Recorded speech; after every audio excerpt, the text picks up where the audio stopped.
காசா மீது 416 நாட்களாக தாக்குதலை தொடரும் இஸ்ரேல். சற்றும் சளைக்காமல் பதிலடி கொடுக்கும் ஹமாஸ்.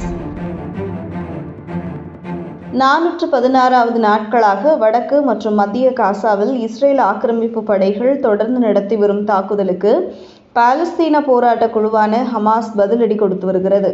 வடக்கு காசாவில் ஹமாஸின் இராணுவ பிரிவான அல் கசாம் பிரிகேட்ஸுக்கும் இஸ்ரேல் ஆக்கிரமிப்பு படைக்கும் வெடிகுண்டுகள் மற்றும் துப்பாக்கிகளை கொண்டு சண்டை நடைபெற்றது.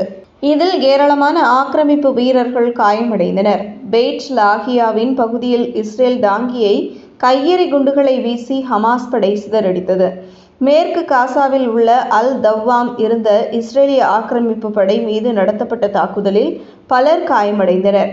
பாலஸ்தீனிய இஸ்லாமிய ஜிஹாத் இயக்கத்தின் இராணுவ பிரிவான அல் குத்ஸ் பிரிகேட்ஸ் பெய்ட் லாகியாவின் மேற்கில் உள்ள அல் ஷீமா பகுதியில் இஸ்ரேலிய வீரர்களுடன் கடுமையாக சண்டையிட்டனர்.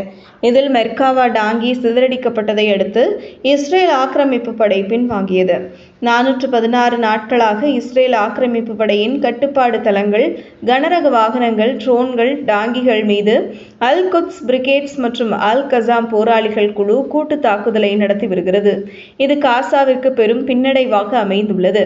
மேலும் பாலஸ்தீனிய போராட்ட குழுவை எதிர்கொள்ள முடியாமல் இஸ்ரேல் ஆக்கிரமிப்பு படை திணறி வருவதும் 416 நாட்களாக சற்றும் சளைக்காமல் பதிலடி கொடுத்து வரும் இஸ்ரேல் அதிபர் நெத்தன்யாகுவிற்கு அச்சத்தை கொடுத்திருக்கிறது.